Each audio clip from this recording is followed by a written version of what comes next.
Okay, so let's continue. And we start with the quiz. Quiz is to remind us what is the past lesson. We haven't done this in 2 weeks, bro. Yeah, it's been 2 weeks because the first week that we missed is when we drove Ate to the airport. The second week is for the funeral of Lola. So now we just come back. So almost half of the month. Okay? So we're done Matthew chapter 5. We're starting Matthew chapter 6. These are all the topics. We are now on focusing on almsgiving. I hope you still remember what's almsgiving. Huh? When you're giving. When you're giving, when you're sharing. Alms really is like the definition is like the deed, the action on how you give. It's not like you're thinking about it like this is natural for you. You give, you help, you share, you know, that's action. Okay?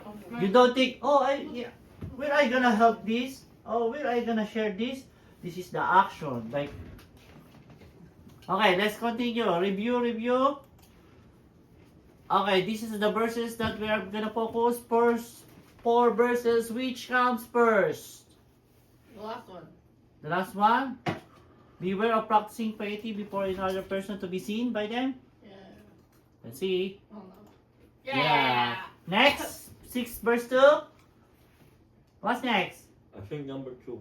Number 2. So whenever you get us, do not the sound trumpet. Yeah. Number 3. Mama, Surya, go. Which one, number 3? That way? Focus first. Guess. Mama, Ano ba yun? choose one. It's 50-50. Choose one. Just choose 1 or 2. Okay, next Look is, for the answer. but when you give alms, do not let your left hand know. And the last, so that your alms may be done in secret, your Father who sees in secret will reward you. Okay, so this is about giving, almsgiving. Okay, so there's 3 core on practice our spiritual faith. A is for almsgiving. B is for prayer. F is for Faith. faith. No? Faith. Forgiving. Faith. Faith. Forgiving. More. Forgiveness. Praise the Lord. Yes. Kuya's doing this. What? This Okay. F. When you exercise, you have to Fitness? fitness. More. You have to. Wow. It's related to eating. Fat. Bulking? Fasting! Fasting. How you get bulking? Okay. Fat. A is almsgiving. So this is the part of spiritual how our attitude on how to give. Relation to other people. Praying is relation to God. Fasting is relation to Good. Ourselves? fasting Ourselves? selves. See? Andito pala yung next almsgiving. Which is the one? Almsgiving is what? Wait! Don't That- say it. Okay. What it deals with? It's like right there, right? Thermodification of flesh, The last deals one. with God, deals with others. The last one. This with Almsgiving The is last one. deals with Others. others. Prayer is deals with God. God.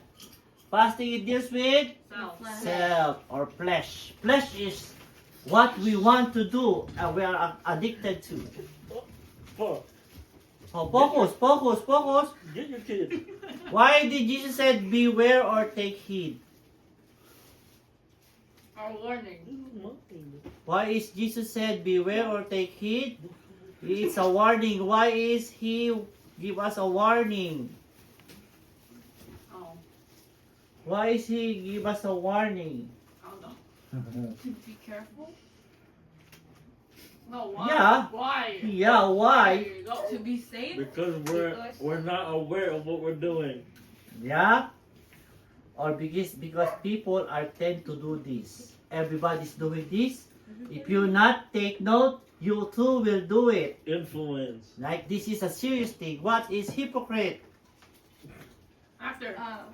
Don't Actor, After. actor, or maybe pretend. Yeah.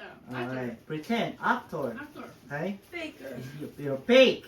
You're just pretending. That's good. Plastic. Plastic is good too. It's not real. It's plastic. That's an example of definition. Okay, I don't remember this too, but let's try to remember. Whoever sows sparingly will also reap sparingly. Whoever sows generously will also reap generously. Is this? If you give a lot, you will receive a lot. Where's Luke? I don't know. Where is this coming from? 38. With verse. Psalm. 38. So Psalm. 2 Corinthians. Oh. Whoever gives and begs from you, and you do not refuse anyone who wants to borrow you. Matthew. Luke 10. Luke 16. Look, 10. What? 10. 16:10. Oh, Matthew. yeah. Ah! I don't know this! Yeah, we already discussed this. Yeah, I know. Oh my gosh. Okay, give, and it will be given to you. A good measure, pressed down, shaken, running over, will be put into your lap. The measure you give will be the measure you get back. Luke 6. 38. Psalm. 16. Look, 6:38. Yeah! So, if you give, God will give it back more than you give to others. It's like shaken and pressed, it's like and running over, it's overflowing. So that's what the Bible is saying, right? Whoever is faithful in very little, it will be also very little is faithful also in much. And whoever is dishonest in very little, it will be dishonest in much. Luke Oh. 16. Psalm. I don't know. Psalm. That's Ah. 16. Because So, Luke 6 is what you give is So- what you get. So it's the Okay. same thing. Yeah, dishonest. so Don't this forget one, man. this one is God is testing that if you lie a little bit, you can lie in big things. If Yeah. you are honest in the little things, you can be trusted in big things. So, what's your attitude is your measure to you in either little or big things. Okay? Happy are those who consider the poor. The Lord delivers them in the day of trouble. Sam. It's the last Psalm? one. Yeah. So, It's the last one. why are what they are talking about the poor? Because the poor need help. If your heart is big on the poor, and then God will get you out of trouble, right? Anything to add? You're gonna make the circles? Don't go out! No, scribble. No, don't go out, man! Okay, the Pharisees in Jesus' time literally had this. When they wanted to give money to the poor, they would go out and stand in the marketplace. It's time now to give money to the poor. What is this?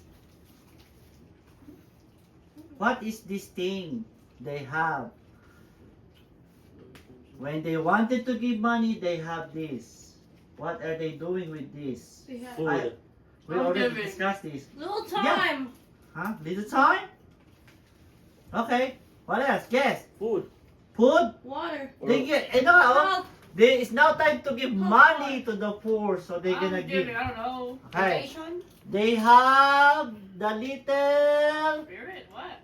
silver trumpet. Oh. Diba? They sound. Oh, I'm gonna give. They're so proud, right? Oh, all the people are going. Oh, we're gonna.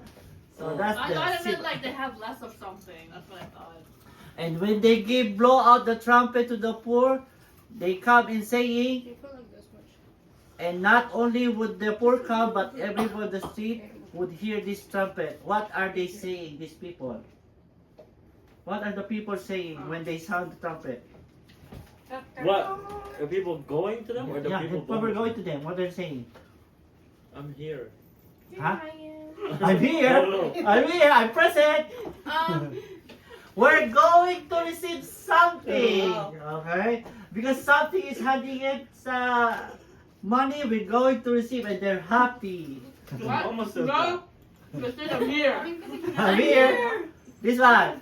They would sound the trumpet and they would throw out their goodies to the poor. Sin of men. Everybody would say to the Pharisee is, Will they worry about the money?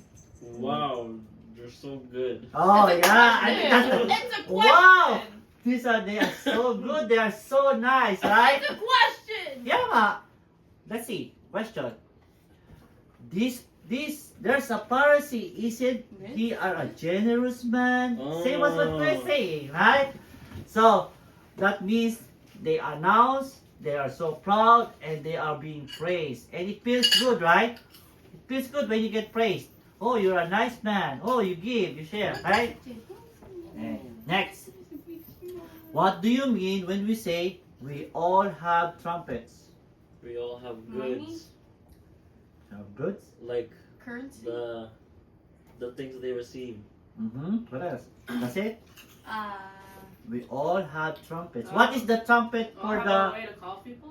What is the trumpet for the Pharisee? What is the trumpet? The calling, They're calling, but when they calling, they What they're feel, good. generous? they will feel proud, Oh. right? I'm good, I'm giving, I'm proud. So what do you mean that we all have trumpets? We all Oh, have pride. proud. We all have proudness in ourselves. Pride. Our pride, proudness. We all have pride. Oh, you did something good? Wow, I'm so good. I'm so nice. Okay? This is not what the Bible is saying. You feel good, you feel nice, but this is not the standard because what is the verse saying? When you give your alms, you have to be in secret. Next. Once a person become a Christian, what is Christian? You believe in God. One thing that Satan loves to do is to shove them in the category of blind. So they will Ah. really... Wait, what's the word? Okay. What is this Temptation? category? What is this category? So Satan said, oh, this guy is going to God. He is going away from our evilness. So we have to push him and let him stay on this category. So Temptation? when they are so proud, Cockiness. when they are so proud, they will lose their reward. Diba, remember? When you are proud and you are recognized by men, that's your reward. We don't have any reward from God because you are seen by men. What is this category of Boastfulness. boastfulness? Yeah, same. Starts with the letter H. What? H. Hypocrite or hypocrisy. See. Hypocrisy. Okay? See, when you are close to God, the devil will whisper to you, come on, be proud, do more. And when you do that, your reward will be given by man and you will lose your reward from heaven. Okay? So remember that strategy. It always comes to us, come on, I'm good. Matthew 6 verses 2, whenever you give alms, do not sound the trumpet, as the hypocrites do in the synagogues and the street, so they may be praised by others. Truly I tell you, they receive their reward. Now the question, what is the difference of reward by men and reward of God? God gives you something pure. Here, when they see you and they praise you, you have the reward of men. Oh! Okay. So you lose the What? reward of God. What? Okay, so reward of men. They'll remember it, but for like a few days. Yeah. But God will remember it forever. Yeah. So reward of men. Oh, you're good. But after 2 weeks, I forgot about it. Reward of God will be eternity. It will Eternal. Oh. eternity. It will not It's just a word. worn out. Hey, Aesop had a fable. Remember the fable? No. Wait, Oh, what? yeah. Okay. Aesop, what is all about it? Come on, let me see here. What is all about fable? The Fable? wolf thing and the sheep. What? What is that I story? know the story! Ah, sige, let me know. What Okay, happened? so there was a wolf that dressed up as a sheep, or took the biggest sheep it saw and dressed up as that sheep. Why is she dressing up a sheep? So it can be closer to the sheep to To catch them and eat them. pick which is the fattest And eat it. and eat it. And then what happened? But when they all went inside and he was still dressed up, Uh-huh. the Farmer? The farmer. came by Oh. to look for the biggest sheep there and killed the wolf. Okay. So, his plan to pick the fattest and the yummiest sheep goes back to him. Yeah. He was killed. So, he was evil deceive is deceived back to you. Right? Okay. Then, what is the lesson of the story? Don't dress up as a sheep. Don't dress up as sheep? Oh my That's god. not good lesson. I can't. She's so literal with this stuff. Yeah, don't dress up as a sheep because she can be eaten. I like that. I like that. What else? What else? What's the story? I want the lesson. Like, don't do bad things or bad things will come back at Oh you. yeah, that's a good one. Don't do bad things Or it's gonna come because back. it's gonna come back. It's Never it's get like scammed. I think it's the same as What you get, what you get. what's or good karma and bad karma, Yeah, right? yeah, yeah. Good karma and bad karma. Karma So what do you exists, pick? though. What you gonna pick? Good karma or bad karma? So choose. Okay. I think that's it. Let's continue now. Our lesson. How many more minutes do we have? I only have 2 slides. I hope He's asking me, yo. I hope I can finish. I have only 2 slides. Bah. Bah. Okay, let's see. So this is the 4th chapter. 4 verses. We already discussed the spiritual faith, the Mama 3-1. can't read that, man. And then we reviewed the chapter 5 about what's all about it. And the take heed is the warning of Jesus because everybody falls into this. If we play the hypocrites is the Actor. actor. And what is this? So, almsgiving here is not about what you give in the church. This is what extra you do to other people. Okay? Yeah.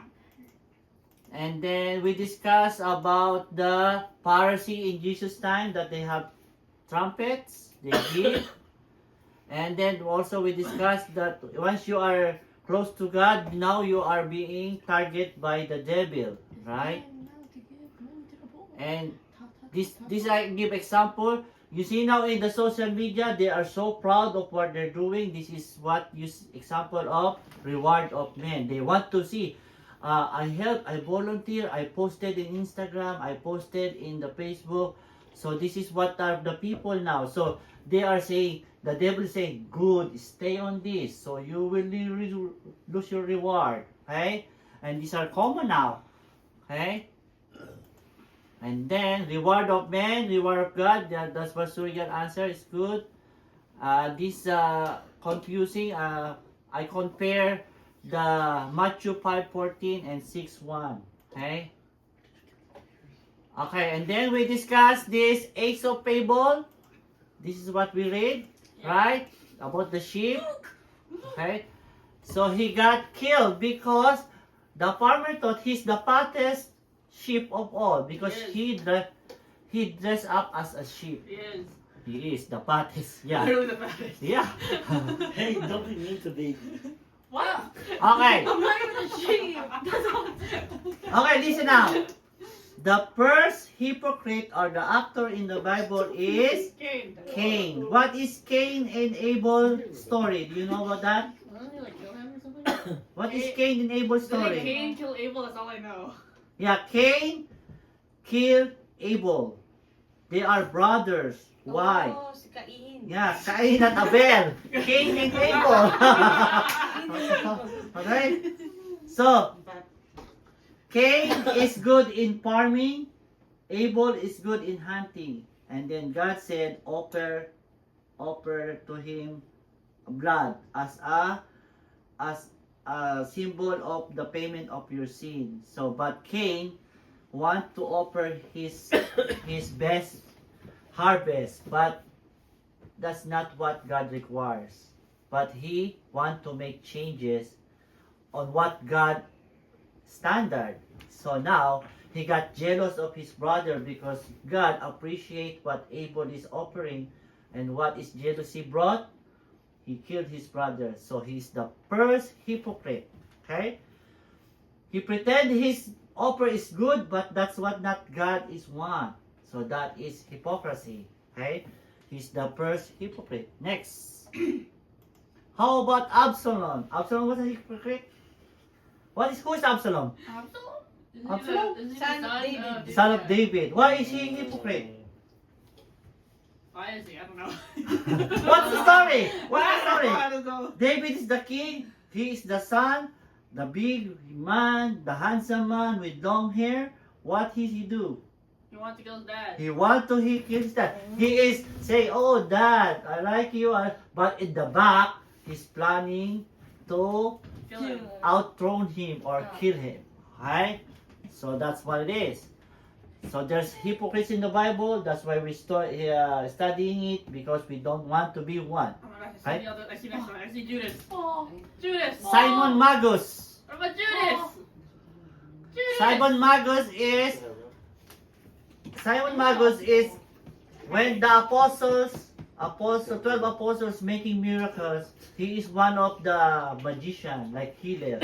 But when he see that the apostle is healing in real, he joined the group and he want to be one of them. But really, in the end, he's saying, I'm giving all my money, I just want to have a power, because it's like I want to make my own business, which is hypocrite. He want to use the power to make profit. So Simon Peter, who's the leader of the apostle, Yeah. rebuke him. Hey, you are not real. You are joining us because you just want to have a power that you can use to earn money in your on your side.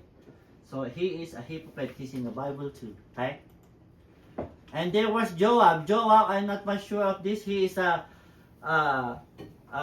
trusted military, but he killed the master. So he's a hypocrite. And the famous and the most hypocrite in the Bible is Judas. Judas. Explain. Who can Right there. who could forget Judas? Right? The hypocrite of all hypocrites. Why? Why is Didn't he? he kiss Jesus' cheek and Yeah. while he was betraying him? Yeah, Right? Only Snake. Ashley Silver. yeah. Man, I think you copied it into the second one. I can see it. Saan? It said, who could forget Judas? Oh, So, Judas is one of the disciples, and he is the treasurer. He keeps the money collected by the group, but he starts stealing once he have the money. But he is not contented with that. He asked the Pharisee and asked for more money in return of telling about Jesus or surrendering him. And when he was there, he was so nice, because when he came to Jesus, he hugged and kissed him, because that's the sign who is Jesus, that the soldier will be arrested, right? So that he is, hey, whoever I kiss and hug, that's the person you will arrest. And he get 30 silver coins in exchange for that. So he exchanged his faithful, his trusted to Jesus for money. So he is a hypocrite. He pretend to be one of the group, but he is the one betrayed Didn't he like Jesus. that at the end? And he regret it. He regret, oh, I'm so sorry, I don't want to mean this. What did he do? He hanged himself at the end? He hanged himself. And I think the branch of the tree, it broke down and he fell. He died and he fell on the ground. Like so brutal. It's so Oh, is brutal. that like he was That's for like rejected? very bad karma. Like he's rejected from heaven, so Yeah. he just stayed Oh, down. I was just about to say that. Oh. Yeah, right? So Great hypocrites, minds think alike. hypocrites. See, this is the lesson of our verse 1 and 2. Okay? So let's read Matthew 6, 3 and 4. Let's read 6, 3 and 4. Okay, so Matthew 6, 3 and 4. Okay, I got it. I got it. Okay, read. But when you give alms, do not let your left hand know what your right hand is doing. That's it? Four? That's 3. Four. So that you're giving maybe in secret, and your Father who sees in secret will reward you. Okay. So see, it's hard. It's hard when you give and not too proud of it. But the Bible is saying you have to give secretly. Don't be proud of it, because if people recognize your good things, that's your reward. But if you keep doing good things secretly, God seeing you secretly, and your reward is piling up there in heaven. It's not gonna be stolen, and it will be repaid eternally. Okay? So I have here, when we tempted to hide, and we are hide when we tempted to show. Look at this. We are to show when we are tempted to hide. What do you mean by that? What? We are to show when are we tempted to hide. What do you mean by that? Like you're trying to be humble, but then you give in and tell people. Yeah. We are to show. This is so We are to deep. show when tempted to hide. When we are so shy about that thing, you have to show it, not to hide it. The next one. We are to hide when are tempted to show. What do you mean by that? That's the real humbleness. When you are so proud, you have to hide. This is what it means. When showing good things, when giving example to others about God, sometimes you are feel so humble. You're so afraid because people might know. They might know I'm so religious or I'm into God. Did you feel about that? Did you feel about that? What? When you are, did you pray before you eat in public? Yeah. Yeah, I do that. Even though in other people? Yeah. I make sure no one look at How you. about, When my friends eat out and I like do this, it reminds them to pray. oh, that's They're good. like, oh. Wait, what But- do you do? I didn't see it. You I'm gonna do the sign sign the across. cross. Oh, okay. Okay. So sometimes, you are shy to show that you are religious. Yes.